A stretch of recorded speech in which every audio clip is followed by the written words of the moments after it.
UFG family, what up, doe? Welcome to the UFG podcast. So, Welcome. I got my beautiful co-host, my beautiful bride, Lily. She's with us along this ride. And we've been on this ride of The Last Dance. Yes. So, we're reliving it. So, tonight we're going to visit episodes 5 and 6, which 5 is my personal favorite episode for multiple reasons. As we get through and walk through it, I'll explain why it's my favorite. So it's a lot of parts in there that's really strikes home with me, man, with your boy. But welcome, Lily. Let's get right into it, man. Let's get right into it. So episode 5 opens up dope score. Yes. Nas, If I Ruled the World.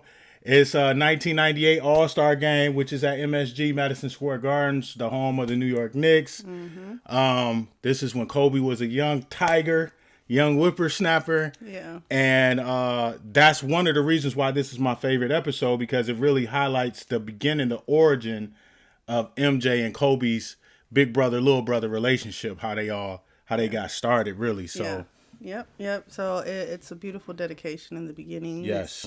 The episode is dedicated to Kobe, and it's very tragic of what happened, and it really made me sad to see him on video and seeing him on screen and talking and like hearing his voice and just seeing him and his persona, and it's like wow, just like not too long after that he was gone, and it was just, it's kind of surreal still. It's one of those things that's going to stick with me for a long time, and I know it's going to stick with a lot of people for a long time. So, but I mean, it was beautiful to see him on screen, and for him to talk about his relationship with Jordan, which we're about to get into, because what he said is deep. It's deep, and man. A lot of people don't want to hear it, but it's deep, man, and it's coming out.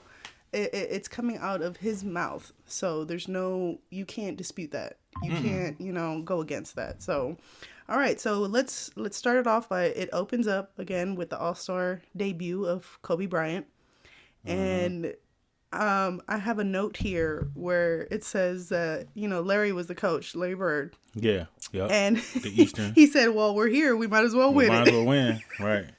He drew up a couple plays like, hey, if you double team, kick it to this, lay back. Like, These are all-stars, man. Right. And just to kind of touch on, I don't remember the entire all-star cast, but just from watching that video, I recognized some faces on the East when they were in the locker room. Of course, MJ, Glenn Rice, Tim Hardaway, Sean Kemp when he was a Cleveland Cavalier, Penny Hardaway, who else, man? Antoine Walker, Reggie Miller. So it was some gamers, bro. It was some gamers out there. It's the All-Stars. It's the All-Star game. So, Larry Bird ain't really got them are All-Stars. They're the top creme de la creme of that conference. So he don't have to coach them hard. The talent level's there, the IQ is there. So he's just like, if you get double, just kick it out. Just They're there to have fun. We might as well win since we're here, So that was a little, just kind of shows Larry Bird personality. I love his personality too. For sure. So now, one thing that Bob Costa said while he's talking about that All-Star game in '98, MJ still had a lot of gas in the tank. He was the star, quote unquote, quoting Bob Costa, MJ was the star among stars. Yeah. So he won the All-Star MVP that year. I don't remember his stats, but he did win the All-Star MVP. The East won. But during that game, which is so dope, Kobe was, like he said the league was older. Yeah. He was the new kid. He was the new kid on the block. Yeah. And Kobe did shoot a bunch of air balls. He said that. Yeah. He was like, man, I was just a kid who shot a bunch of air balls. I actually have his stats for that game. He played 22 minutes, 18 points, 7 for 16, 6 rebounds, 1 assist. That boy took 16 shots. He like, hey, I'm going to get mine up, 7 for 16. But I always remember one thing that stood out in my head as watching that game live, because I remember that in '98, was that oop he caught from KG. Man, KG threw it up and he caught it like back here.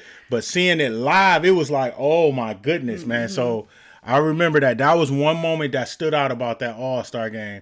And then the way MJ just was like, he was just toying with everybody, bro. The post game, the fundamentals, footwork, So Kobe was saying, like, you know, he asked MJ, like, how'd you do that fadeaway? Yeah.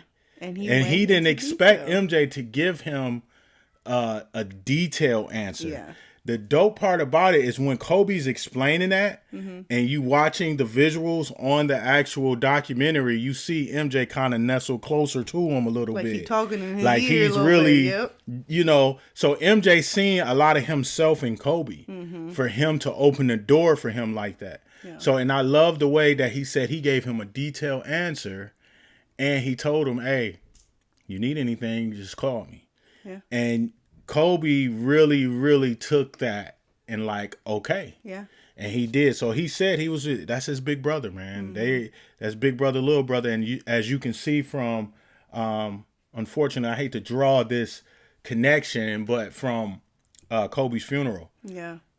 When MJ gave the speech at Kobe's funeral, he was. You can definitely see we don't even have to get emotion, into it, but that's what MJ was saying. Like he would call him at 2-3 o'clock in the morning, asking him about basketball. Yeah. So just to kind of go back to the documentary, like he said, he hate when his fans, you know, because Kobe got his own group of fans, right, and he hates when his fans like, oh, you better than MJ, you will beat MJ. He's like, hey, chill out. Right. Now he didn't say he was serious. He didn't say he wouldn't beat him because you know MJ and Kobe go back and forth. They gonna jar at each other, and you know what I'm saying. Some good old trash talk. He didn't say he couldn't beat him. Right. He just said, hey, chill out with that. Because I don't get 5 championships without him. Yeah. You know what I'm saying? So that's the ultimate compliment. Mm-hmm. That's a way of telling Big Brother, I appreciate you so much. You've done so much for me. Right. So I can imagine how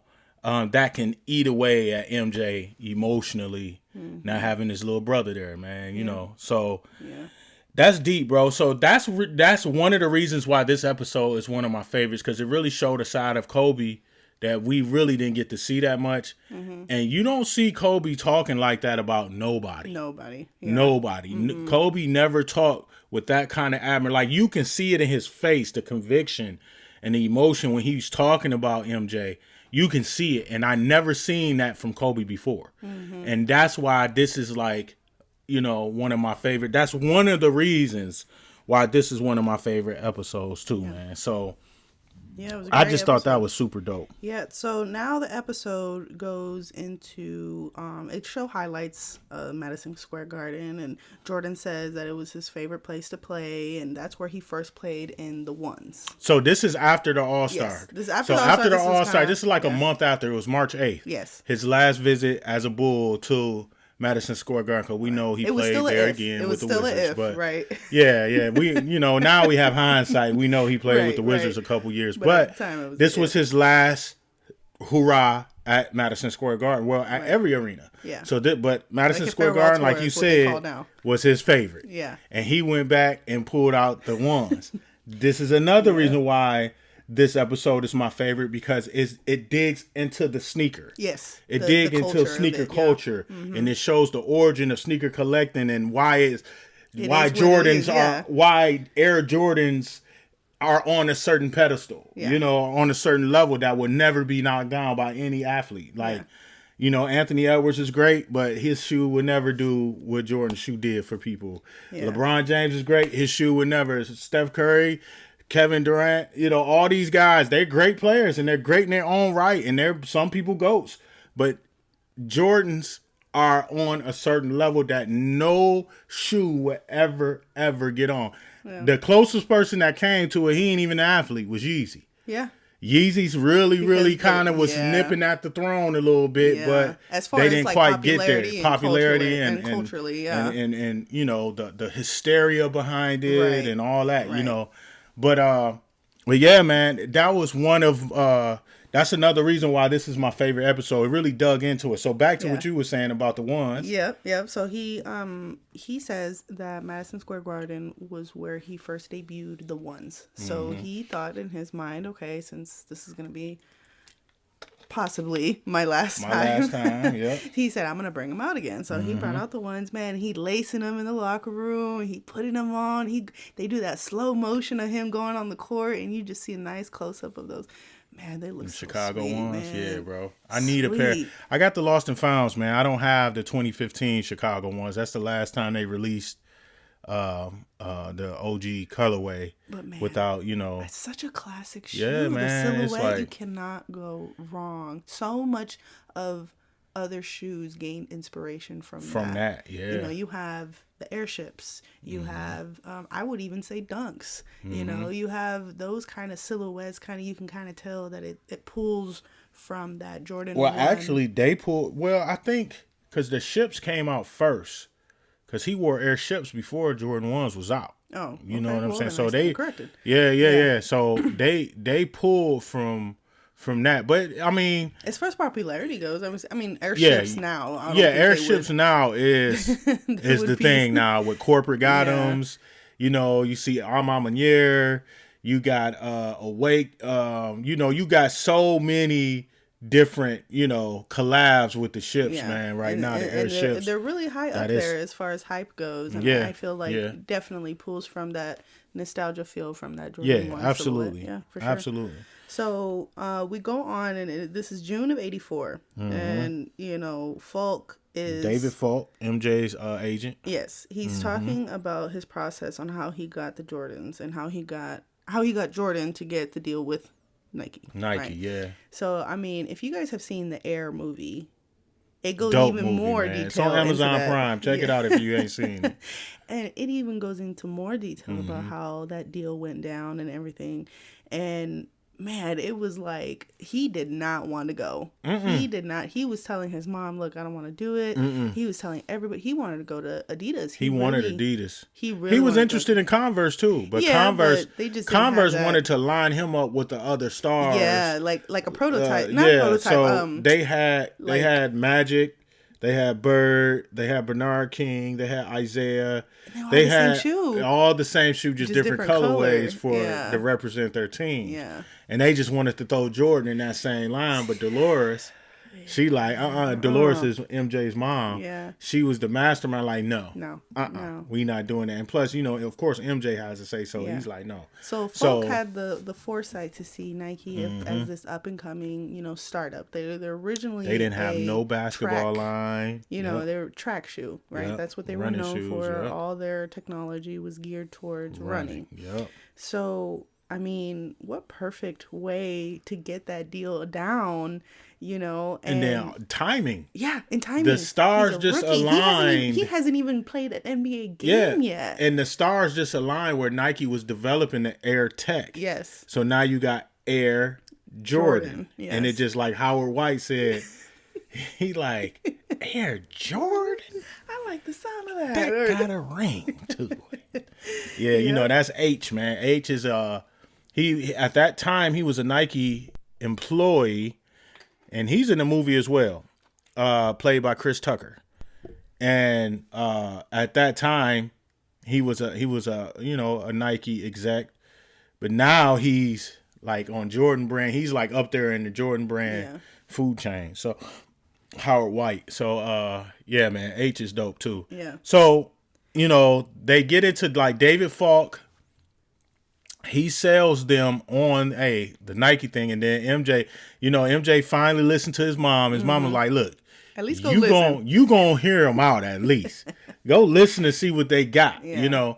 And they rolled out the red carpet for MJ, and his daddy was like, "You'd be dumb if you'll be an idiot if you don't take this. This is the best deal."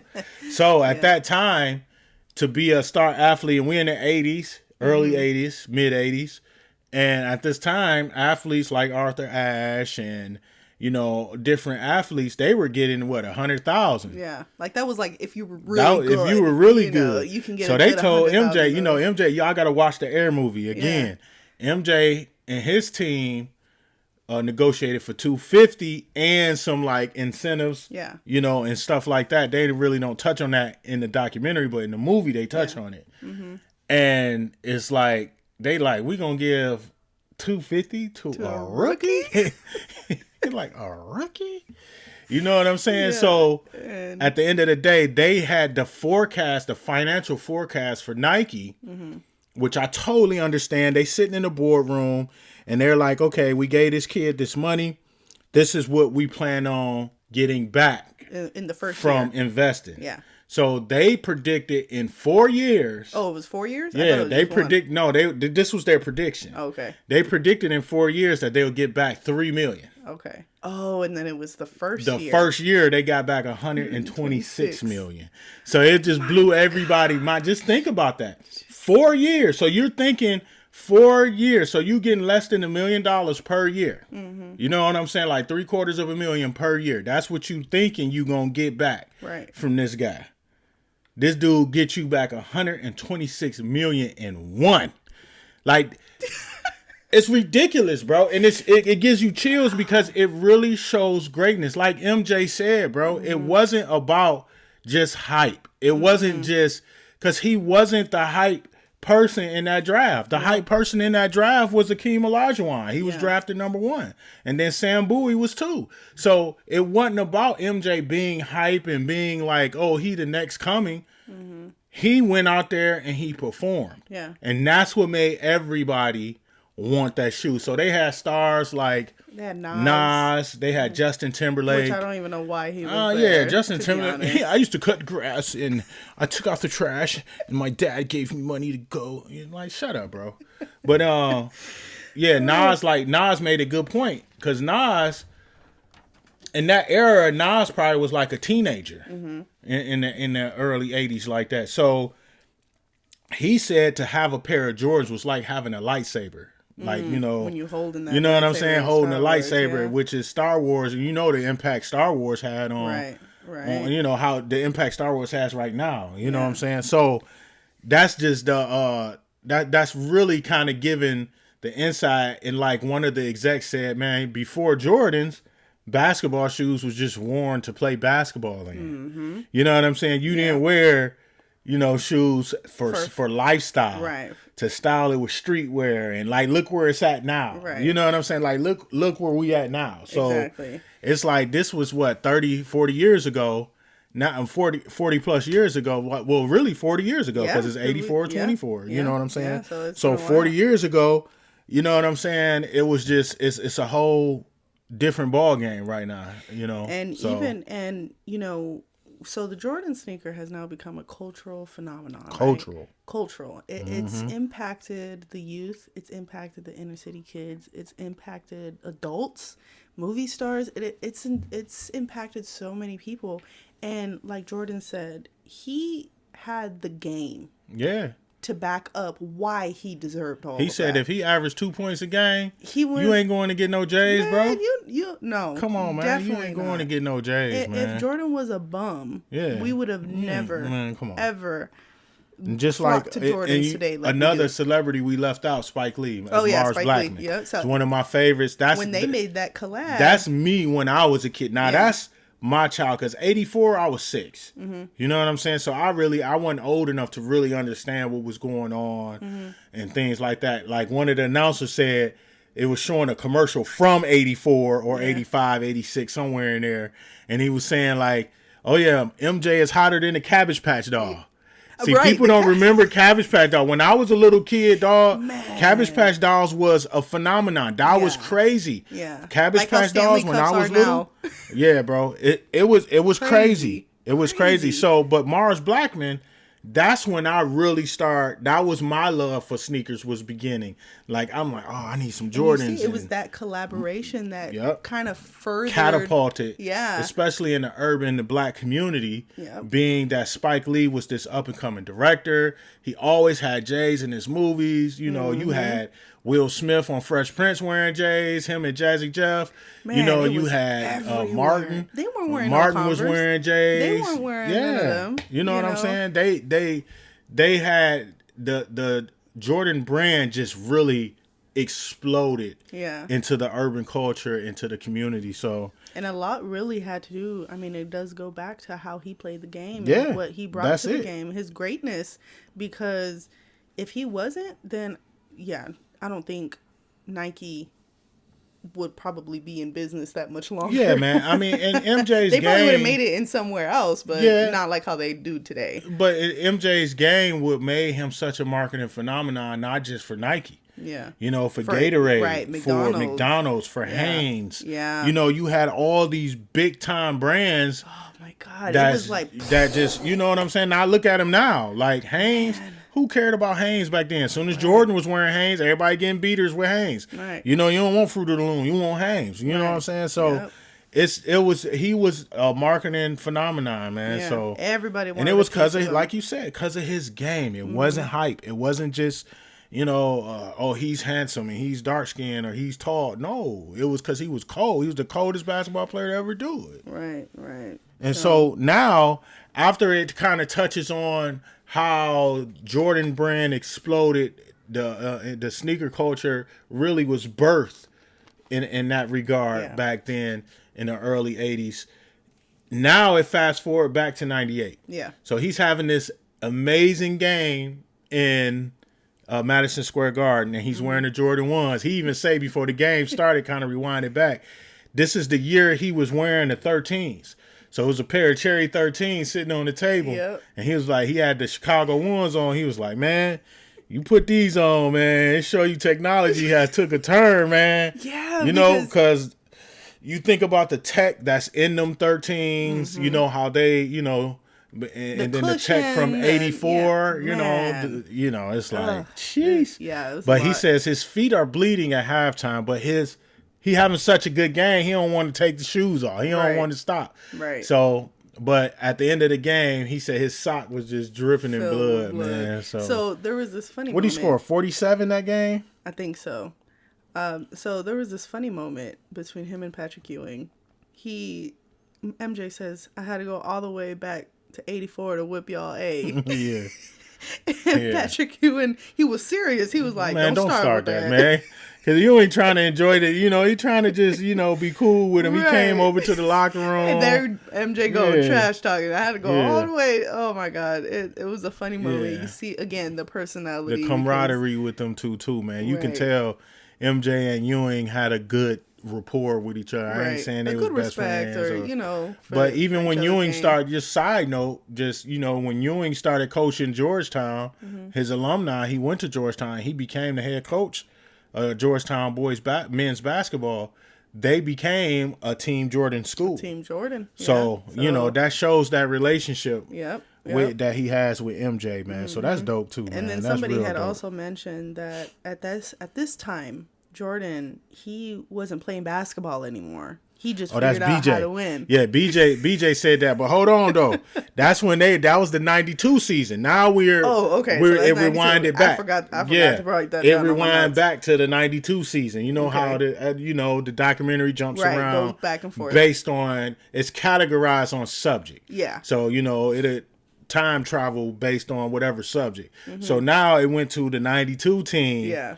And the 92 team, what people like Michael Wilbon said, he thought that was the greatest Bulls team out of the 6 championships. My personal favorite is the 3rd. We'll get into that on the next episode. But I think the 72 and 10, the 95-96 Bulls are the greatest team ever assembled.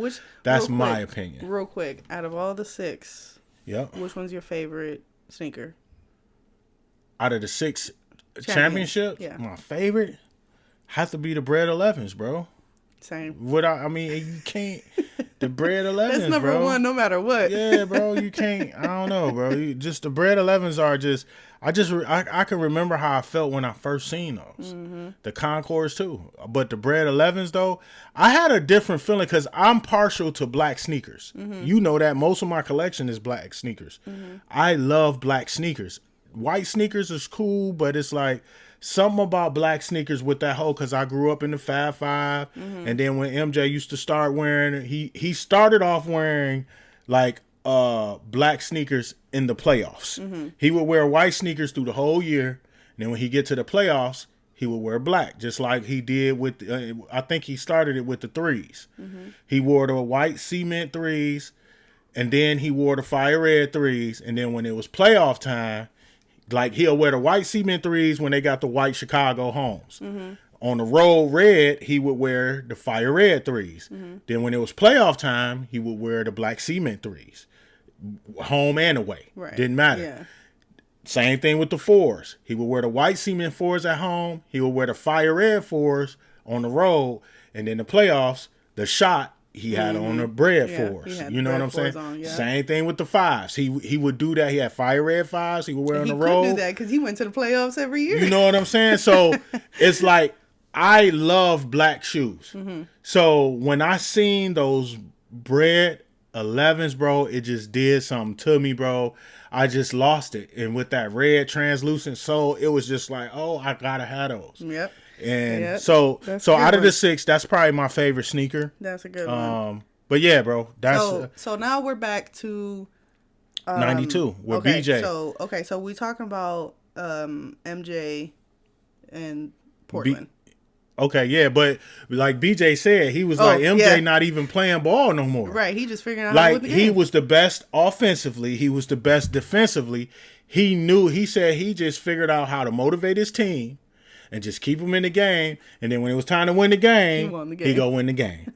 It was like he was on a whole nother level. And that's what I tell kids when I was coaching. Like, it's a large percentage of basketball. Yes, a lot is based on talent.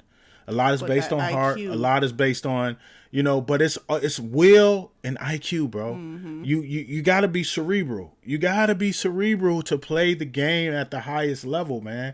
You look at all the greats from Magic, Jordan, LeBron, all these, Kobe, all these greats of the greats were very cerebral. They were had a very, very high basketball IQ. Right. You know what I'm saying? So now we get into that's BJ just kind of talking about the 92 season. Now we fast forward to the finals.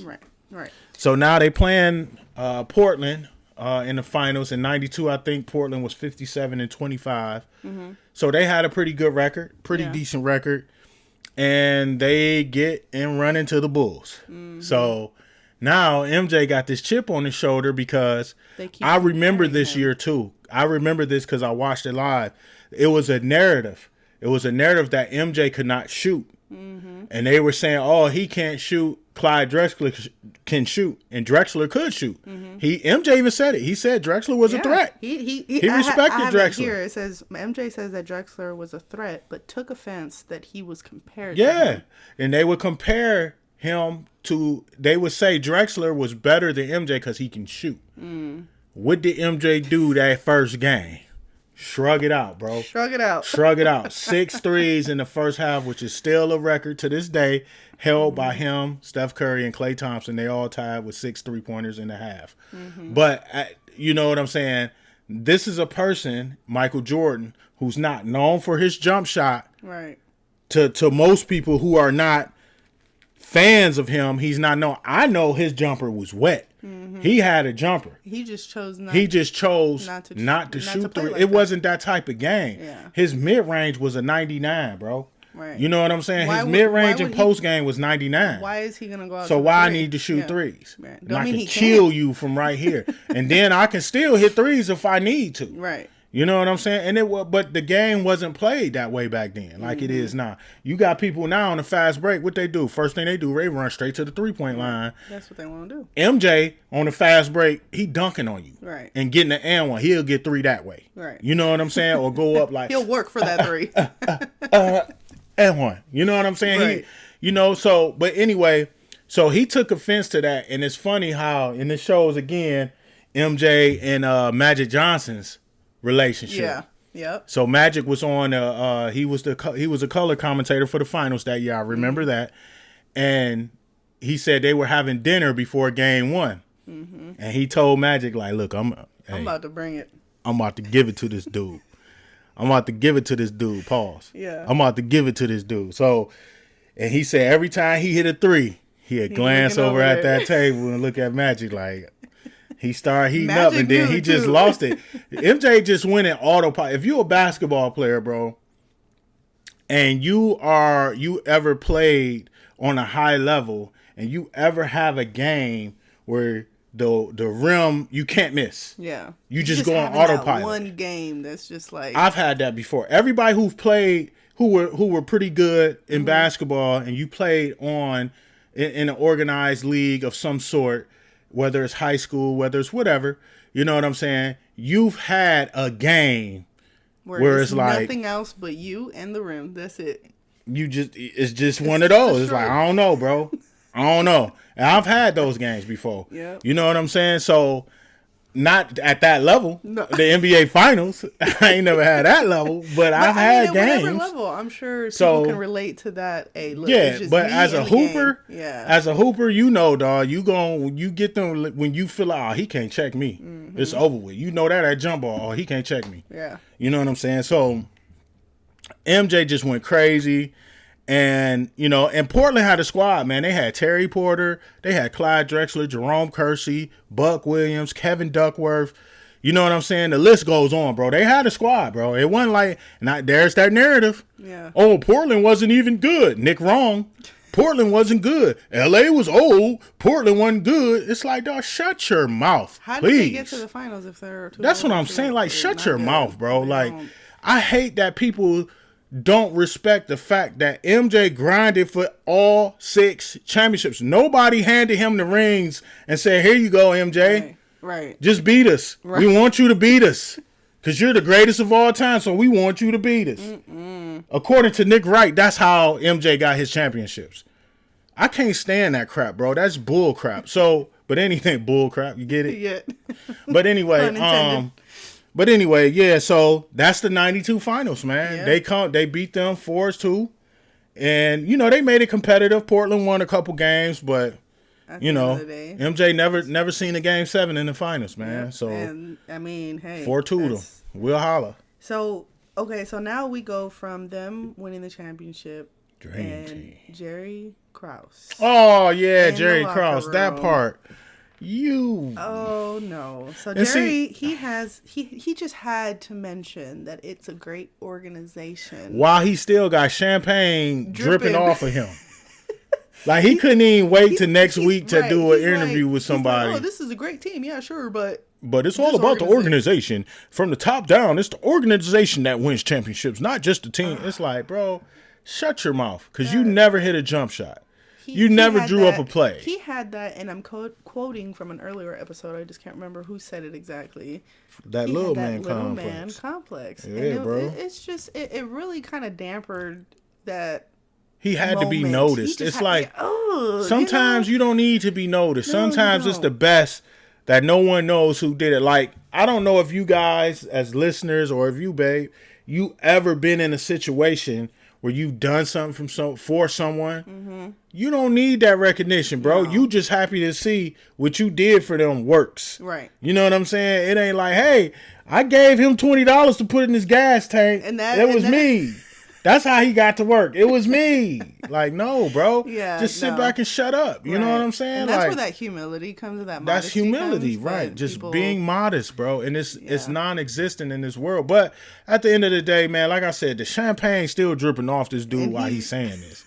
Like, you couldn't even wait and do an interview. You just had to get your little lick in real quick. There's the media, though. We're going to dig into the media, too. Yep, but there's the media who really... narrative. Come on, man. You created that. Let's go talk to Jerry Krause. What we want to talk to Jerry Krause for? Right. You know what I'm saying? Like, come on, man. You ain't see know the tension. You ain't see them talking to Bob Myers when the Warriors was winning like that. Right. After they won the championship, but Bob Myers still soaking with champagne, they ain't going up to Bob. Hey, Bob, how does it feel to win another championship? No, they ain't talking to him, bro. So that's the media. They knew, bro. They knew what they were doing, man. They knew what they was doing. Going to what you were talking about, now they change it to the Dream Team. They're talking about the Dream Team. And and then listeners and watchers, me and Buck are going to do an episode totally dedicated to the Dream Team. What we're trying to do, to kind of let y'all peek in behind the scenes with us, we're going to create a platform where it's all 3 of us. Yeah. Per episode, it's going to be all 3 of us. So we trying to get the setup together. We working on it. So it's going to be every episode is going to be all 3 of us, me, my queen, and my homeboy. So we gonna do it, man. There. We working on it. But anyway, we got a Dream Team episode coming up too, man. But so the Dream Team, man. Dream Team. So real quick, for those who don't know who was on the Dream Team, you got John Stockton, Karl Malone, you got Chris Mullin, you got Patrick Ewing, you got Scotty, you got Mike, you got who else I'm leaving out? Charles, you got Drexler, You got, did I say Magic? Then you think you did. got you know, Christian Laettner and somebody else. I feel like I'm forgetting somebody, but for the most part, that's the dream team, right? Right. So the dream team was meant to be a team to go to the Olympics and basically reclaim their stake in USA supremacy in international basketball, right, in the Olympics. Because previous to the dream team, they were sending college kids right to play, which MJ got a gold medal in '84 when the college kids went and played. You know, Bobby Knight. So he already knows what it takes. So now, fast forward 8 years later, '92, U.S. has been getting pummeled by different countries, right? And we the laughing stock. Yeah, they're like, so they're supposed to be the best of the best, but which makes sense because they're like, hey, we're sending college kids to play against grown men. These men in these different countries in these international leagues, they're playing professional at 14, 15. They're playing professional basketball. So they're a little bit ahead of the collegiate. Is way the curve, So they're stronger, they're more developed. These are kids. These are 18, 19-year-old kids coming out of college. But now you got the best of the best. They done put together the best of the best. Dream team. So they leave out who? When they reach out to Mike, it's one of them, hey, you want to come over?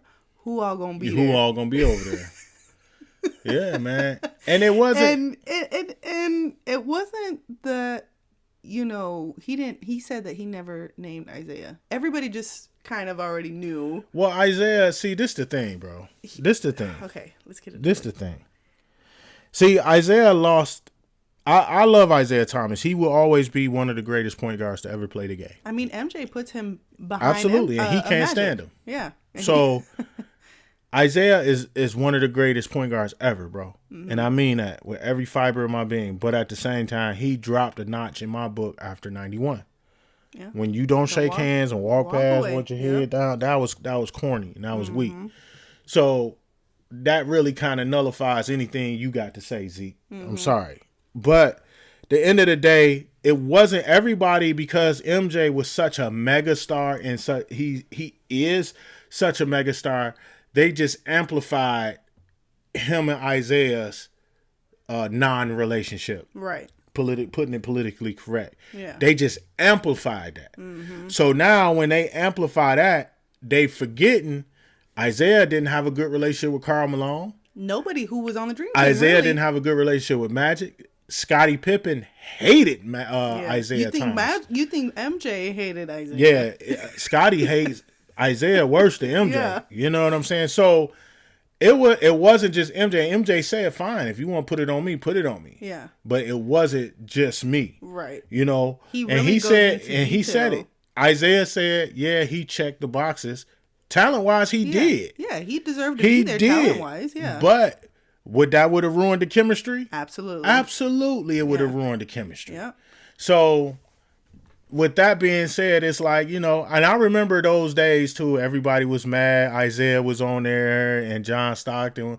Isaiah was not on the team, and John Stockton was. What you didn't name. John Stockton. I did. I named Stockton Malone first. Okay. I named them two first. But they was mad that Stockton was on there and Isaiah didn't make it. I remember them days, but it's like, bro, y'all did that. Yeah. Y'all did that. When you didn't shake hands, when you didn't lose gracefully, you won 2 championships and you didn't. And you dampened your relationship with everyone like a champion, bro. And, you know, and not only with MJ, but like you said, with Magic, with Drexler, with Pippen. Nobody liked Zeke, bro. And you as this is an Olympic team representing the United country. States. And you know they don't want that. Yeah, you can't. You have to sacrifice a little bit of that. And they was already pushing it with Chuck. Yeah, because Charles Barkley. When we get into the Dream Team episode, man, Charles was one of those. He was wild, bro. He was wild. But so you go in the Dream Team, and you still got Magic. Magic still commanding the presence, dog. Man. Yeah. He an old dog out there, and it's funny. He was like, you can't get too close to Mike. That's a foul. You get a foul card on you. Mike like, boy, you ain't committed a foul about a year and a half, man. You know what I'm saying?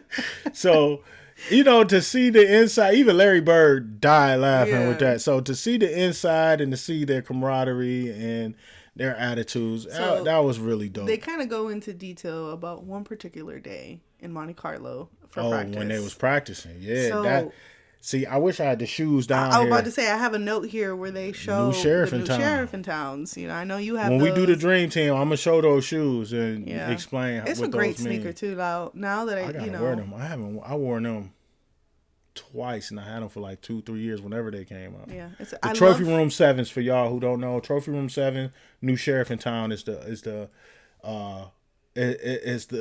actual motivation behind the shoe, and the box is like the arena. I was gonna say that box is like my favorite. The inside of the box is like the arena. How it was in that arena. If you ever seen that practice in Monte Carlo, it's like yellow seats in the stands, and the court is like a light tan color, light wood color. Yeah. And the inside of the box is like the seats and the court. Yeah. So it's a real dope set. I'm gonna show it on the Dream Team. And that's why I don't understand how people can just throw away the boxes, because a lot of the boxes come with the story of the sneaker. So, but anyways, so this is happening. There's this practice in Monte Carlo, and Magic is kind of. He's trying to still claim that top dog seat. But like Larry Bird said, Magic knew how to get under MJ's skin. He did. So it's a practice. They going back and forth. And what does Magic tell MJ? If you don't become Michael Jordan, if you don't become Air Jordan, we gonna beat y'all. He said after what that. What did I say that for? He said, "Man, what did I say that for?" And then they showed the clips. Jordan ran off like 7 straight, and they won. And now they up 2, and everything like that. And then so now, the tensions are still high because Magic has been giving it to MJ as far as trash talking this whole time. MJ just came back. And they won, and now, Magic is upset because MJ they getting these calls. Yeah, he get called. He threw the ball in the stands. Like Magic was heated for real. He was mad. So everybody, it was that tension was running really high. So they get on the bus after the practice is over, and it's quiet, and ain't nobody saying nothing. And then what does Chuck say? No, Magic said. Was it Magic? Yeah, Magic was like, Charles, I guess we shouldn't have made him mad. And everybody just like, So, oh my God, that was the best practice. Yeah.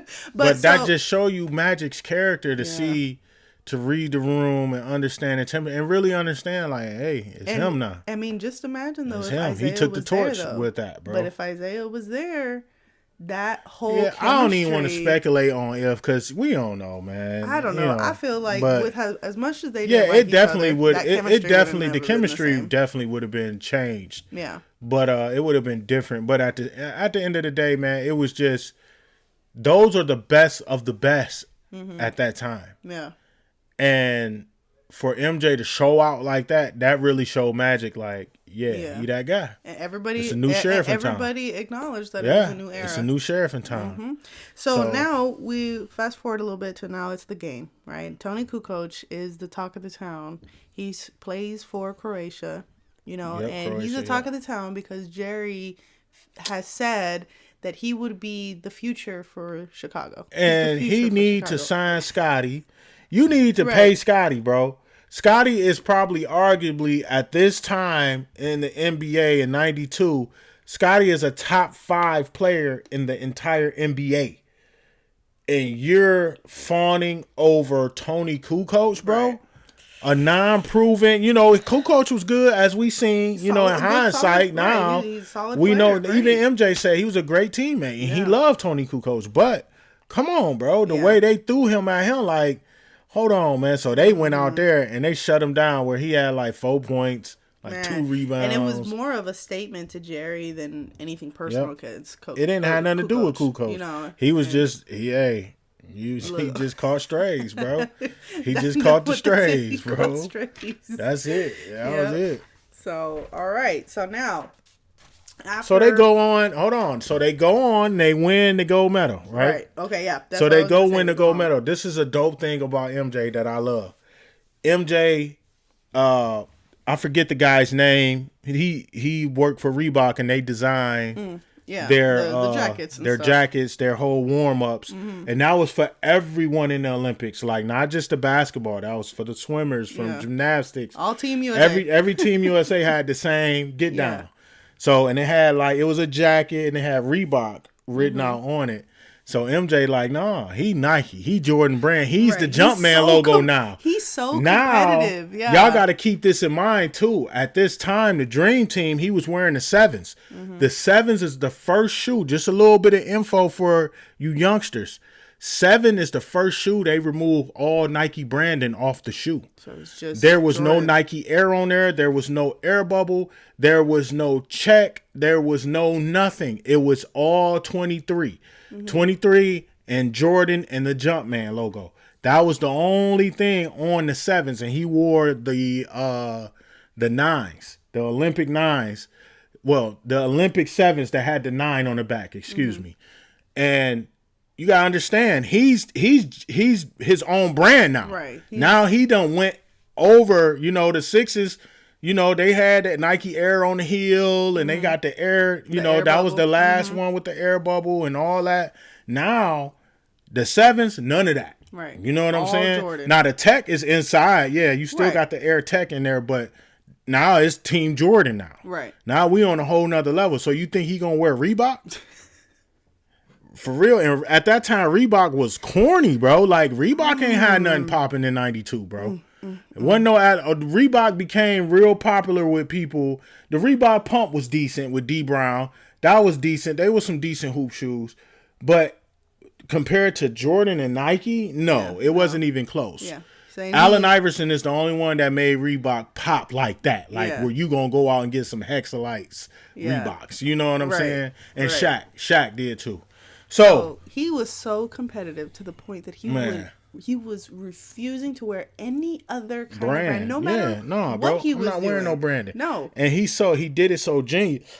He had the American flag over his shoulder to cover up the Reebok. Yep. Now, what you gonna say to a man with the American flag on his shoulder? It's not like he's not wearing the warm up. You feel me? He got like the jacket on, right? Because they said if he didn't wear the jacket, because he wasn't gonna wear the jacket entirely, but they said if he didn't wear it, he wouldn't be able to receive his gold medal. Yeah. So now you got the flag on. Right. What you gonna say to the man with the flag on? Take that flag off, then you gonna look unpatriotic. You know how some people in this world, in the United States, are super patriotic. You know, G.I. Joe, like, hey, you know what I'm saying? You better wear that flag. So that was genius. That was a genius. Yep. That was genius, man. That's why he's MJ, bro. So that was pretty dope, man. Yep. So they so now they win the gold medal, and they just made the game of basketball even that much more global. Yeah, international, man. International. So I mean, like you said, overseas, I mean, basketball has been around forever. Forever, yeah. You know, so in other countries, definitely play. It's not that they didn't know about basketball. It was just now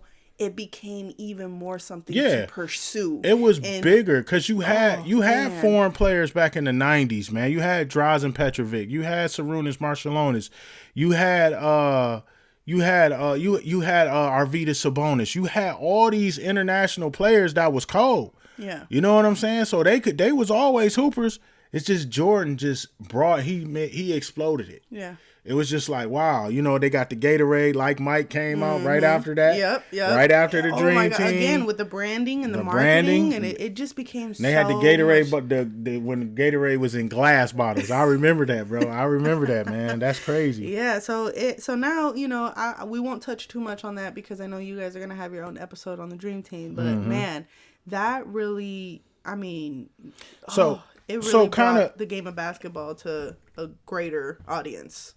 Right. So kind of pushing the fast forward a little bit, you know, for the sake of time. You don't want to draw too much time off, like you said, the Dream Team and pull too much from it. Then we'll sound repetitive doing the Dream Team episode. But, you know, so fast forwarding it, now in the episode, the thing that I respect the most about MJ is that he stayed in his own lane. Yes. He knew. As an athlete. Yeah. You know, a lot of people, they get mad. A lot of people get mad at who was that? Was it Nancy Grace? Who was the lady that said "shut up and dribble"? Who was her? I forget. I don't. Whoever know. she was, it was crazy Tasteless rude. how she said that. Yeah, it was crazy rude, and it wasn't like I do not condone how she said it and the context she used it in. Right. Like you're an idiot. Yeah.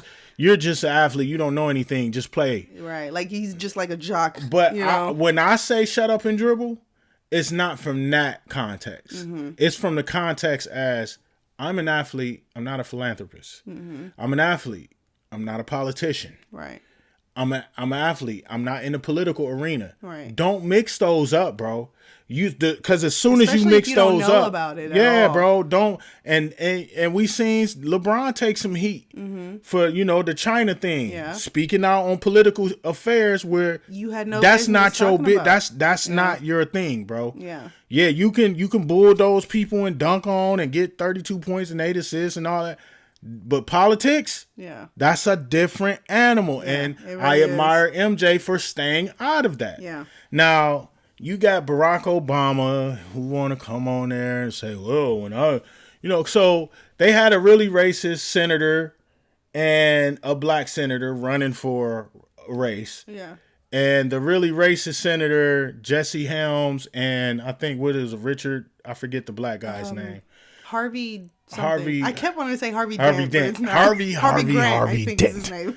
Yeah. So he was running, and it just kind of highlighted that racism was still alive in the early 90s in the political arena. And people were mad because MJ didn't speak up for the black politician. Mm-hmm. Now, MJ explained, like, he told his mom, like, hey, I'm not going to speak up for him because I don't know his purpose. I don't know him. What he's doing. Yeah. But I'm rich as crap, Ma. Here's a couple $100,000. I'll donate. They don't talk about that though. Yeah, but they don't talk about him donating money. And I don't know if it's $100,000. I don't know. I'm just saying he's rich. So he donated some money. He didn't donate no chump change. Yeah, either, I'm sure he did. You know what I'm saying? But when MJ was asked about it, he said off the cuff in the team bus, he said Republicans buy sneakers too. Well, everybody went crazy. So this dude, what's his name? Nathan McCall was at the Washington Post. You know what, Nathan McCall, if you still alive or if you listen to sports podcast and stuff like that. If you ever listen to this, didn't age well, brother. This didn't age well, bro. Yeah. Because he was spitting some venom, man, like flagrant. You was saying flagrant fouls, bro. Yeah. You were ejected from what you were saying, bro. It's like, what are you talking about? Yeah. He's like, oh yeah, Muhammad Ali, because we know Muhammad Ali stands in a political, he made a political stance by not going to war, and then they put him in jail, and hey, that's Muhammad Ali. That's what he did. And it was a different generation. Yeah. That was a different time. And it's nothing knocking it, and I ain't praising it. It is what it is. Right. You know what I'm saying? But at the end of the day, bro, when he's like, oh, yeah, Muhammad Ali did this and this person did that, soon you will forget who Michael Jordan is. Michael Jordan will be forgotten. I'm sure he Nathan McCall. Jordan is everywhere. Who are you? Nobody knows you. Everybody forgot you. Yep. So I'm saying, bro, like that didn't age well. Yeah, it really didn't. I just admire the fact, and some of the stuff Barack was saying was some hogwash too, bro. It's like, man, y'all be quiet. Politics, man, that's why I stay out of it. Right. I am totally neutral when it comes to politics, man. Don't ask me nothing. Don't ask me nothing. So one of the most profound things in this episode that stuck out to me, which I think is going to be my goal of mine now, to take away something that like's really profound to me. So in this episode, when they're talking about this whole political fiasco thing that he's, so he says that if what he does inspires you, then he'll do that. He'll be that for you. But if he doesn't, if he does not, then he might not be the person you should be following. Thank you. And that is profound. That is so dope, and that is profound. If your beliefs don't align with somebody who's you admire, that's when you have to be the grown up and decide for yourself, do I still want to align myself with this person? Yeah. Like, for instance, and I know this is probably a hot take, controversial, I still like Kanye. Okay, as far as music goes, I will listen to Kanye all day if I Some if of I his could. stuff I would listen His to, old but stuff, yeah, his old stuff for but sure, classic. does that mean that I support Kanye and his beliefs and what he stands for? No, it doesn't, because I separate. And I'm the same way, man. The artist from the art. I still like P. Diddy. Psych. I'm just playing. I'm just playing, man. I'm just playing. No. P. Diddy, no, I don't. We not. I ain't, Diddy. We not even putting him on the R. Kelly, all y'all, nah. We ain't stepping in the name of love no more. We ain't doing none of that no more, man. I'm good. I'm cool. I just wanted to toy around a little bit. But anyway, no, like you said, man, you got to align yourself with people. Figure out if you want to align yourself with people. Yeah. You know, like, I won't get into it, but, I got relationships with certain people in higher places.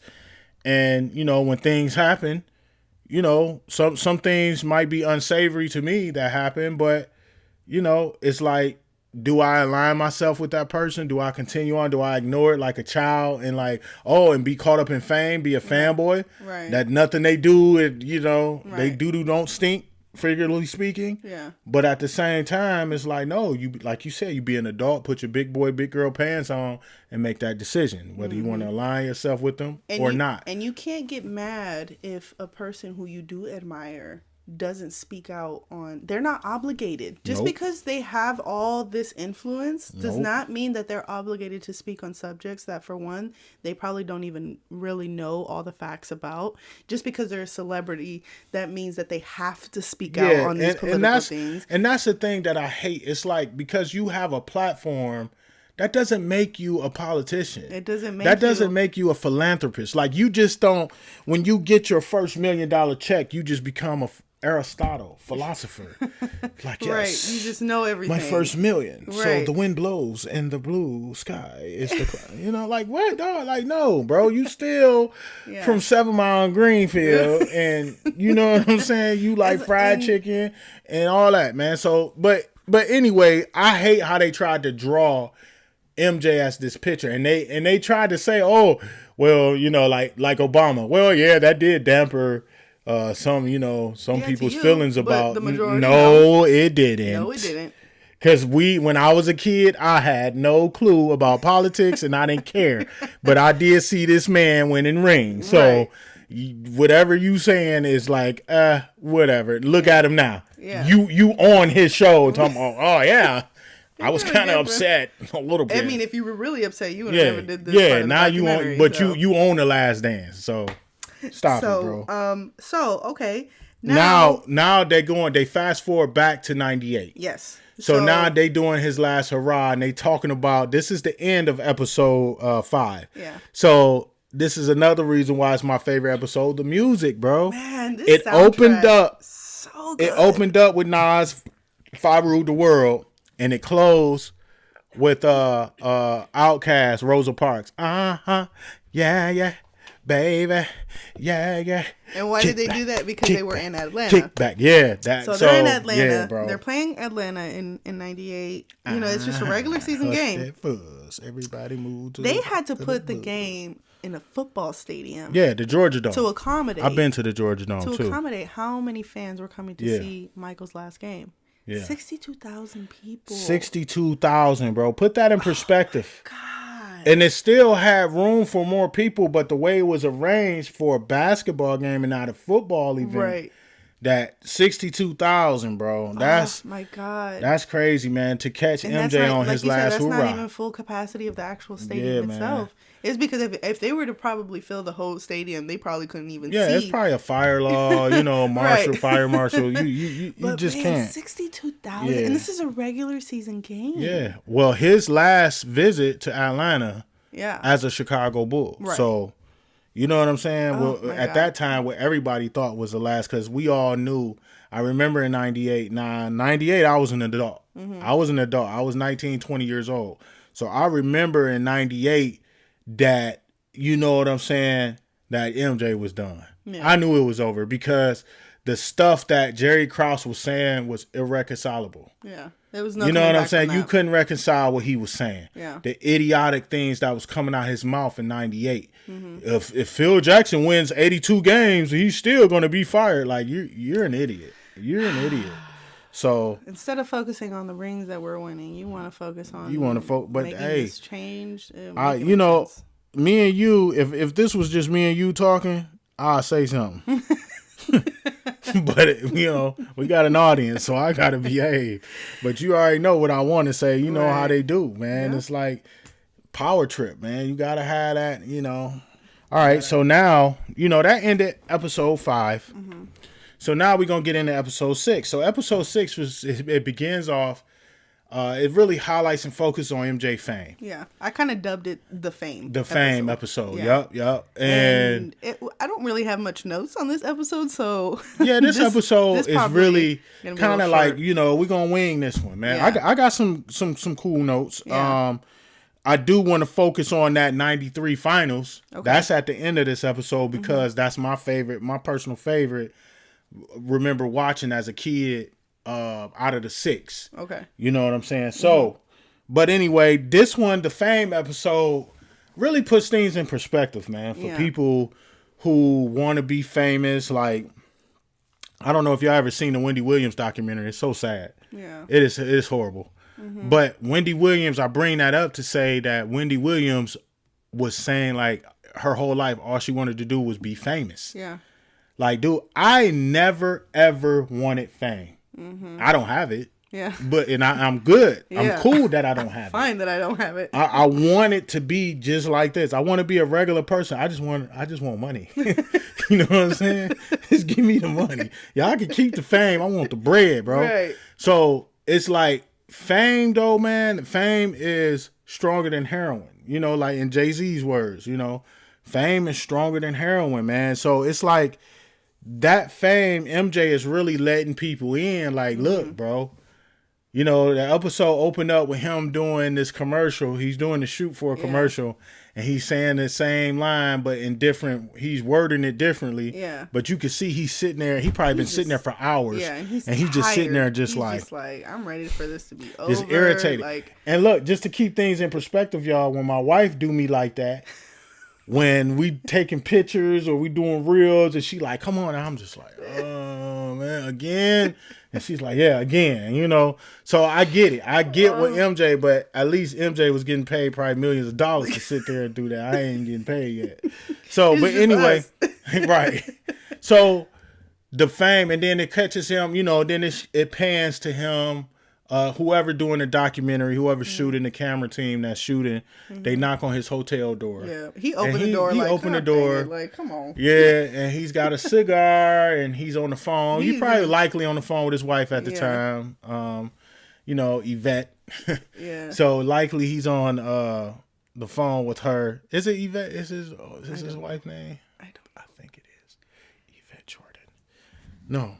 Oh, now it's gonna bug him. Now it's gonna bug me. I gotta go. So take it. Take the reins a little bit. So real quick. he welcomes the videographer in, the documentarian person, and he's like, he got this look on his face, like he's just like, come on, man, like just Juanita. Oh, okay. Juanita. Sorry. Juanita. So he laying on the couch and he's like, everything was nice and peaceful before you came, and then until you guys came here. So it just kind of shows like that's like really his. That's his piece right there. Yeah, when he's alone by himself, and probably because he was on the road. It's during the season, so he's on the road. So it's just essentially when he's with his family and at home, but on the road during the season, like he just don't want it no more, bro. He was like, he has no reservations about quit. He ready to go. He's tired, bro. And it's like, like just imagine that. You can't even go, you love Target. You can't even go to Target without everybody. Go to Target no more. Man. That's a shame. Man. That sucks. And I love to do mall vlogs and walk around the mall and see what the malls got and go to different stores, see what they got. Like, I just want the bread, bro. I don't need the fame. I want to be that guy where I walk in the store and I don't look like I'm rich. Like, I want to be that guy. Like, oh, that guy right there, he got on some fresh kicks, but I got $3 million in my bank account. You know what I'm saying? That's the kind of guy I'm trying to be. Right. For real. Right. But anyway, so MJ is really highlighting his fame, and and it really shows too. It kind of pans from the fame and it goes to his competitive nature. Mm-hmm. With his security, they flipping quarters in the back room, this little piece of carpet. Yeah, this little spot on a piece of carpet. They betting each other $20 here to flip quarters and stuff. So MJ, they said MJ's whole life is competitiveness. So, yes. And that's something that I struggled with for a long time. Mm-hmm. My competitive nature became unhealthy at certain points in my life. I'm being totally transparent, to our listeners and our viewers. I know you know that. Yeah. And I've been working on that because I didn't want it to bleed over to my children. Yeah. And when it started bleeding over to them and I'm seeing their actions towards each other. Yeah. And that competitive nature to the point where a little beyond sibling. Yeah. I don't want that. I don't want that for them. That's not what I want. But anyway, to each his own. So, MJ is very competitive. And now this time they're on their way to a three-peat. Mm-hmm. They killing it. Yes. They killing it this year, 93. So in 93, they're on their way to a three-peat. MJ's reputation is sterling, is spotless. Mm-hmm. So now you got this this guy or journalist or idiot named Sam Smith. He started out as an investigative journalist. Oh my God, just a hater. So that's key in this. What? He's an investigative. He started out as an investigative. I can't talk. Journalist. He was not naturally a sports reporter. Right. He wanna find dirt. So his whole objective to find dirt was to hate on MJ. Pull the curtain, and that's when he wrote the Jordan Rules. The Jordan Rules. Yes. And Horace Grant was a hater. That's man. Even Jordan was like, "Look, when it came to being vocal, he didn't even waste time about what goes on in the locker room." He's like, Horace Grant. It was Horace Grant. Yeah, he was. And then Horace was like, I didn't say nothing. Just because I got a good relationship with Sam Smith, I didn't say nothing. Okay. Like, bro, right. But BJ put it in. Yeah, right. Yeah, right, Horace. You know what I'm saying? And BJ put it in perspective. BJ was like, it couldn't have been just Horace. Yeah. It was probably coaches, ownership. It was. I mean, when you get one whistleblower, yeah, you're gonna have multiple, man. Like Cassie. Once you leave a little window open, somebody's bound to sleep it. I'm trying to keep it together here. Man, I don't know where my brain be going. It's late. You guys. said whistleblower, and I just immediately thought Cassie. So, Lil Rod. Oh man. My goodness. All right, but anyway, I hope Diddy. Get him for no everything. Diddy. So anyways, so I just want to quickly note here. Magic said something in the previous episode that MJ didn't want to just beat you.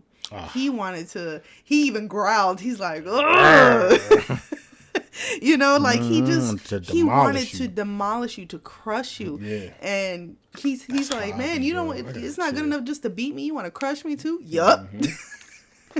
Yup. And so you can see that in everything that he did. So fast forward to this year, we talking about Will Perdue. Mm-hmm. Him, John Paxson, and they're on the plane playing BJ cards. Or whoever they said. Yeah. I know it was him, John Paxson, and somebody else. They were up front playing blackjack, $1 a hand. Yeah. So MJ, Scotty, couple other guys, they in the back of the plane playing blackjack for he said a large thousands amount. Of dollars. He said thousands of dollars a hand. So he said MJ would come up to the front of the plane like, what y'all doing? Oh, we playing blackjack for $1. He's like, can you mind if I play? And then Paxson why would you want to play with us and we only playing $1 a hand? Y'all playing for $1. He's like, because I want your dollar in my pocket. Exactly. You know what I'm saying? So oh my that's God. how competitive he was, he bro. He wanted to have he didn't want anybody to have anything on over him. Yeah, man. And that went from basketball all the way to playing cards. So this whole Horace was a hater, and Sam Smith, you know, they even highlighted Horace was a hater. Who was talking about? I think it was Will Perdue. He was talking about when they was winning championships, you know, MJ was getting the shine and Horace wasn't. It's like MJ, Horace Grant? Yeah. Like, what? That's not even nothing. What world are y'all living on? We ain't even say Scotty. Right. You don't hear Scotty complain about no fame issues, nothing. Right. Now you hear him complaining because, you know, because of the whole Larsa and Marcus Jordan. But now that Marcus Jordan and Larsa done, you don't hear Scotty nothing now. You don't hear nothing. You know what I'm saying? So it's like, but anyway, at the end of the day, bro, it's like Horace was a hater. Sam Smith wrote that book. He said he got threats, and now he tried to spin it. Yeah. Oh, well, Phil is going to use this book to motivate the team and draw them closer. And like, dude, way to gaslight somebody. Yeah, way to gaslight, bro. You gaslighter. But anyway, so now that just fueled MJ. Yeah. So now MJ, that's just another notch in his belt. Fueled him. Boom. We fast forward to the 1993 Eastern Conference Finals. I remembered that this is why this was my favorite run, because they tested the Bulls. Yeah. It did not look good for the Bulls. I remember in this series too, MJ missed a dunk. This was crazy. This Knicks series, the Knicks had a better record than the Bulls. I forget the record comparison, but they had a better record than the Bulls, and they went up 2-0 on them. Quick, boom, boom, because they played the first 2 games in Madison Square Garden. Yeah. Now the Knicks had a squad too.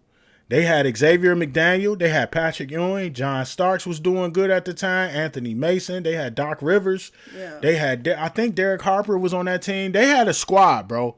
The Knicks had a squad with that team in '93. And Charles they said Smith. That they were a very physical team. Physical, well. like the Pistons. Yeah. They was like the bad boys. So it was like, hey, here we go again. They go down 2-0. After one of the games, I think it's after game one, MJ go to Atlantic City with his pops and some family members. He go out there, gamble, come back. They lose game 2. They attributing that to him going out gambling. Pisses MJ off. He's mad now. Yeah. He's mad. So, like Phil Jackson said, what did MJ do? He responded. He sure and he did. Responded, bro. Yes, he did. And the Bulls won 4 straight games. That was it. That was it. You know, ain't no game 7 biting your nails. It was like y'all pissed MJ off. Y'all won the first 2 games.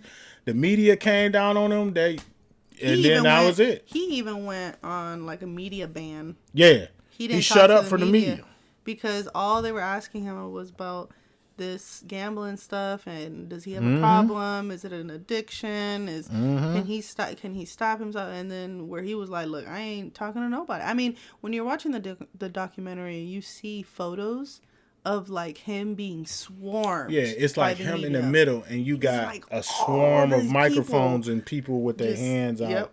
Just right there. It's just I'm sure it gets exhausting after a while, man. Yeah. And so he just stopped, and his father, stood up for him, and he's like, look, he gave you his all. And y'all still throw him under the bus. And it's like, man, they were so quick to write him off. When they went down 2-0. But that's the media. They do the same thing today. Yeah. What did Nick Wright say? Oh, the Golden State Warriors would never win another championship. Okay. What happened in 22? Right. They won a championship. Exactly. So the media, Kendrick Perkins said the same thing. Golden State's reign is over with after Kevin Durant's league. Okay. Kevin Durant left. They're never going to win a championship. What happened? Steph gets 4. That's that poster. I mean, that picture right there. Yep. So it's like, dude, come on, man. The media is notorious. Nothing new is under the sun. And the media is the exact same way as it was back then. Yep. So they won, 4 straight. 4 straight. Go to the finals. 103-83, game 3. Game 4, 105-95. That's when he had 54 points. On game 5, 97 and 94. That was the pivotal game right there. Yeah, they said Charles Smith they dubbed that score. As the best defensive sequence of all time. At the and end if y'all were witnesses of that game, I remember my heart stopped because Charles Smith had a layup. Like if y'all ever seen it, he had a layup. He was right there. Yeah. The first one he blew it. He blew the layup.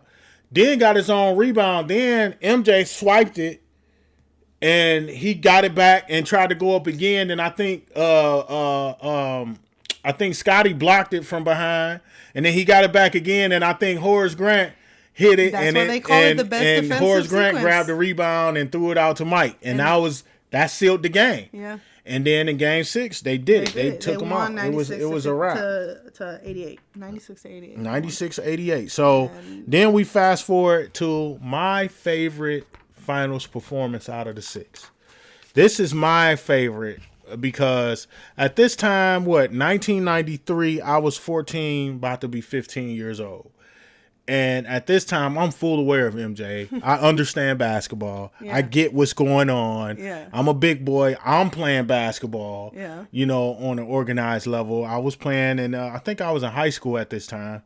So I'm playing basketball in high school. You know what I'm saying? All that. At this time, they playing the Phoenix Suns. Mm-hmm. With MVP. One thing I love about this episode, he was like, yeah.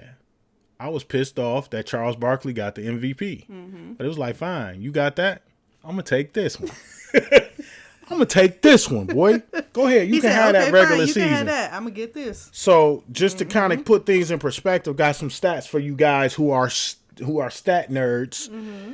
MJ averaged 41, 8.5 rebounds, and 6.3 assists. Jeez. 41, 8, and 6. So all you LeBron stat patters, understand he did that. They'll say, oh, LeBron did that again. Yeah, but they lost. Mm-hmm. He did this in a winning effort. He won. Yeah. Remember that. And they didn't lose no games on the road in the finals. They won all 4 games. Not all 4 games, but they won all 3 games in Phoenix. They beat Phoenix games 1 and 2. And then they went to Chicago. This is back when it was a 2-3-2 format. Mm-hmm. So 2 in Phoenix, 3 in Chicago, last 2 back in Phoenix. Mm-hmm. They won the first 2 in Phoenix. They lost game 3 in Chicago. So it was 2-1. Then Chicago bounced back. They win game 4. Mm-hmm. Now it's 3-1. Phoenix wins game 5. What Charles tell the fans? Take that off the window. Take that off the window. They was ready to celebrate. I love Charles, man. They ready to celebrate. He like, hey, y'all can take that off the window now. Right. But so they go back to Phoenix, and the Bulls, like Phil Jackson said, Chicago was a little dejected that they lost because they was ready to celebrate. Right. You got to understand, this is the 3rd one. Isaiah won back-to-back. Magic won back-to-back. Mm-hmm. Nobody 3-peat. So MJ really wanted this. It's like, this will separate me. Right. From Isaiah, from Magic, from Bird. This will separate me if I get 3. And remember, he's very competitive. Yeah. So not only is he competing the team to beat them for a championship. He's competing against the greats. He's competing against his on that predecessors, list, Mount Rushmore. Yes. Yeah. So now they go up 3-2. Mm-hmm. MJ tell them on the plane, look, I'm only taking one suit to Phoenix. I don't plan on playing no 2 games there. Yeah. So MJ went off. Yeah. And he scored, I think, hold on, I had the points right here. He dropped, I'm going to read you his stats for that game 4. Game 4, Chicago at Phoenix. He played 44 minutes. He scored 33 points, 8 rebounds, 7 assists, and a steal. He had 3 turnovers. He shot 13 for 26 from the field, and he shot 3 from 5 from the 3-point line, and he shot 4 for 6 from the free throw line, and he had 3 fouls. And this is Game 6, right? Game 6. This was the closing out game. Game 6, Jordan scored all the points in the fourth quarter, except for that 3. That from Paxson's 3. Yep. And people now want to give him hell for that because it's like, that's just Shannon Sharp people. Shay. That's Shay. Shay. Oh, he passed the Paxson. He passed the passing skill. He passed the Paxson. But I mean, okay, so yeah. But at the same time, he scored all the points in the fourth quarter. Yeah, bro. The fact of the matter is, bro, is that this dude won like we never seen before. Yeah. He beat great people, man. Yeah. Like Charles Barkley said, Michael Jordan just had an innate ability to not let his team lose. Yeah. And he said that was the first time in his career where he looked at another basketball player like, he better than me. Yeah. You know what I'm saying? And that's, bro, that's hard. Yeah. To play at that level. To yourself, yeah. And he was the MVP that year. They Right. had the best record in the league that year. Mm-hmm. You know what I'm saying? And to look at this guy like, dang, he's better than me. So, Man. you know, and Charles Barkley said it. He's like, man, I have no problem losing to Michael. Yeah. If you're going to, like, Magic said the same thing. If you're going to lose to Mike. You know what I'm saying? But at the end of the day, man, that's, again, for all these people that promote these narratives that MJ just walked to the finals every year and everybody just handed him a ring. It's like, man, y'all are idiots, bro. People who think like that, you're stupid, bro. You shouldn't watch basketball. You should probably, I don't know, read books. What? I take read offense a book to that. get smarter. No, I'm saying read books to get smarter, to exercise your brain, because you don't make sense. If you really believe that crap, that the narrative that Gilbert Arenas be shoveling, that, you know, like, you know, just a side note, has nothing to do with Mike, but I seen a clip on Instagram. It was T-Mac, and T-Mac was saying, because people were saying Kobe Bryant is not top 5 of all time. Oh, God. And T-Mac was like, man, are you kidding me? Like, are you kidding me? And this is a player who played against Kobe. Yeah. Like, come on, bro. Yeah. Like, it's just be stuff that you hear, and it's like, bro. Hot takes all the time. Like, hot takes. This one little dude, little young dude, I commented on it too. I was like, y'all have to they got a podcast. I don't even know who it is. And even if I knew who they was, I would not say their name on my podcast. But these two dudes, well, the one guy was cool, but the one guy was an idiot. I'm sorry. He was a blazing idiot. This dude said that in both primes, MJ's prime, Jason Tatum prime. Oh, I remember you telling me I'll this. take Jason Tatum over MJ. I just was like, dude, you gotta take the microphone from these kids, bro. You gotta take a microphone from these kids, man. That's little Timmy in the room making the bomb. Like, Mom, you're out of here. Dad, you're out of here. Like, that's little Timmy, bro. Like, oh, no. Mommy and Daddy just gave him a bunch of money to buy microphones and a computer, and he just made a podcast, and he just started talking off the cuff. Don't even know what he's saying. No. Michael Jordan's prime and Jason Tatum's prime. And I like Jason Tatum. I'm not taking a shot at Jason Tatum. I like Jason Tatum. Oh, man. But at the end of the day, we talking about Michael Jordan against Jason Tatum in their prime. He said, I'm taking Jason Tatum all day. And he had like a little argument. Oh, no. Like, Jason Tatum's jump shot is this. And Jason Tatum is 6'9". And Jason Tatum. I feel like you're... Hey, bro. I feel like I feel like you're watching... Like, he's basing this off of, like, his 2K game. Yeah, it's 2K. That's it. That's what the media do. Oh, no. It's they like go play 2K and they go in front of ESPN cameras and say the dumbest things, bro. That's exactly what's happening right now. They son, Dad, look, I'm on my career. I'm in the rec. Watch this. I can beat See, Michael Jordan. I got LeBron James, and he just dunked on Michael Jordan. Oh, he is better than Mike. I'm telling you, man, it's crazy. Real quick notes to kind of go back to the episode. So there's this one part where Paul Westphal, Paul Westphal, Phoenix Suns coach. He's like, Michael is not beating us. And he's like so passionate about it. He was so mad, bro, because that was game 3. Yeah, that was they game weren't 3, trying to go down 3-0. That was triple overtime. They went to triple overtime. Oh, They went. my I God. remember Dan Marley hit some really clutch shots that game. I remember that game like it was yesterday.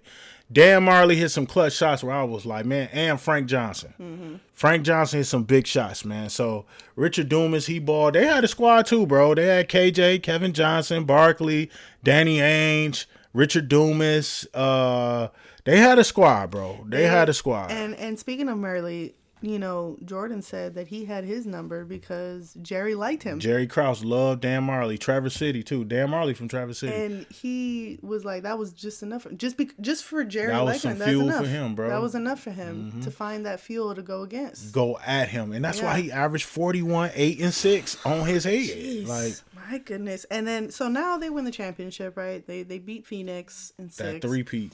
And now you can see the change a little bit.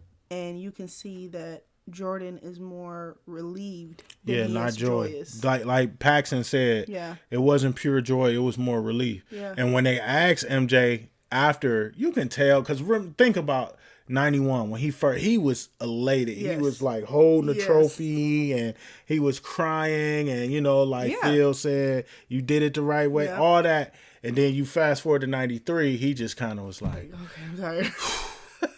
And you know what I'm saying? It was just like an exhale, finally it's over with. Because of all the stuff he had to deal with, the gambling talk, and the media, and the Jordan rules, and all this, and slapping Will Perdue in practice, and, all this stuff.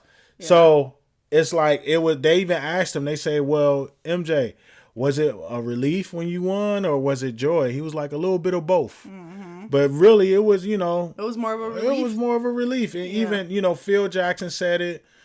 All his teammates seen that was like, I won again. Yeah. I'm so relieved now.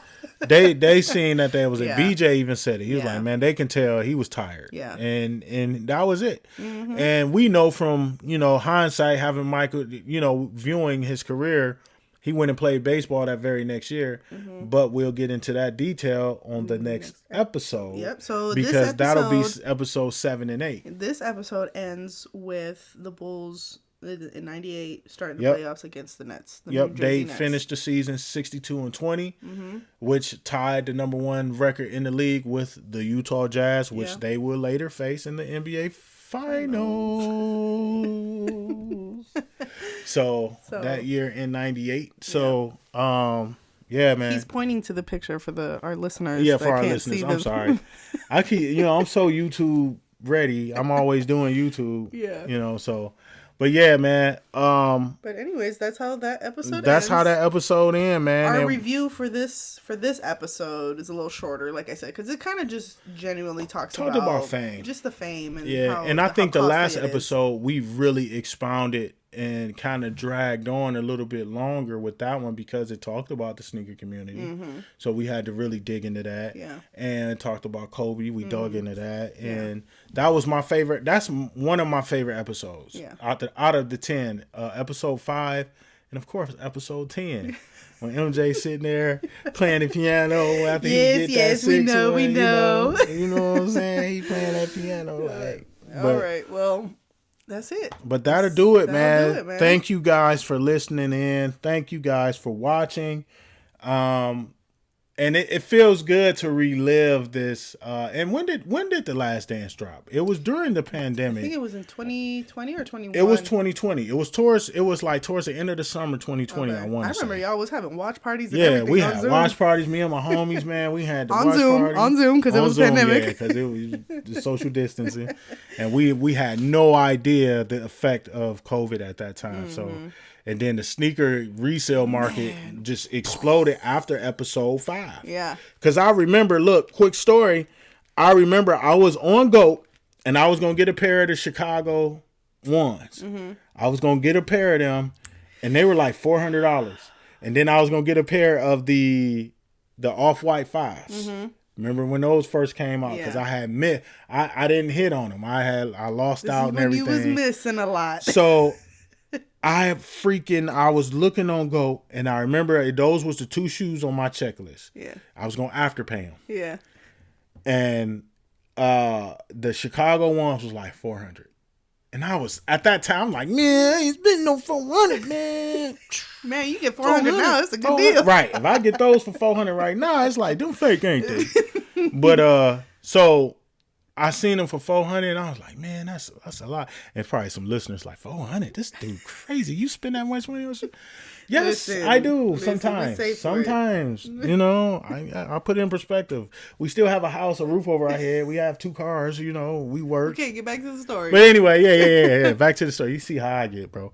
But it was like the Chicago ones was 400, but the off-white, the black off-whites, 5s, they were like 375. After episode 5, everything went up, bro. Yeah. It was out of control, bro. Yeah. It was like the Chicago ones went from 400 on the resale market, and they were 5 years old. They were from 2015. This is 2020.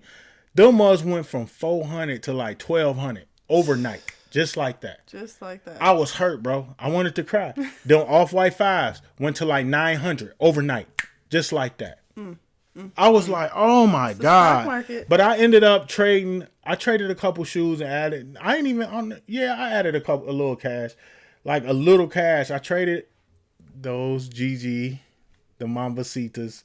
I traded the Mambacitas and a little bit of cash, and I got the off-white 5s. But they're my favorite shoes in my entire collection. So what? So, but anyway, thank y'all for listening, man. We really appreciate that. We really appreciate all the love and support that we receive on different platforms on Instagram. Make sure y'all continue to tap in, man. We trying to grow. Continue to share and like.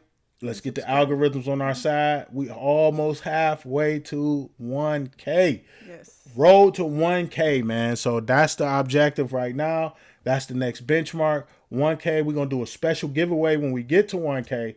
I'm giving away a pair of new sneakers, bro. I'm going to put it out there right now. This is news to me, guys. Some new sneakers. My wife don't even know it, so y'all know I'm going to get in trouble later. But anyway, I'm giving some new sneakers, and they're not out of my collection. Whoever it is, I will buy you some sneakers. Now, we're going to be stipulations to that. It ain't going to be like you going to pick something on GOAT and it's $500. No, a pair of some sneakers that's in the store. Price. You know what I'm saying? For retail. We ain't doing that. So, but anyway, y'all, I really love you guys, we'll figure man. out the rules later. When we get off this camera. Yeah, she gonna do the rules. She gonna do the stipulations.